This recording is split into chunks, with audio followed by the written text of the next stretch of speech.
Ini ialah nasi kandar vegan. Hai Kak. Apa nak makan makanan vegetarian ke? Saya nak try ni nasi kandar vegetarian. Nasi kandar, bila kita ada sayur ni sayur kubis campur dengan apa tu, dengan carrot. Kita ada kari. Kak itu pakai kari vegetarian chicken campur dengan tofu. Dan menu yang paling wajib dan paling orang suka ialah masak hitam.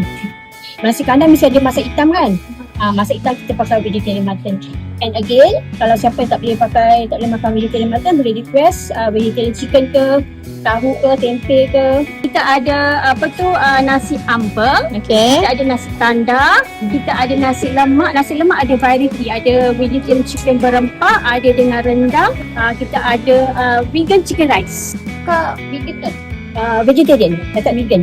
Tapi kami tak makan telur, susu I consume, tapi bila masakan kita tak pakai susu. Bawang pun kita memang tak pakai. Most vegetarian tak makan bawang. Selain jual macam ni, kita pun ada jual macam siapa nak beli lauk macam ni yang setengah kilo punya kan, 500 gram dalam kotak pun kita jual.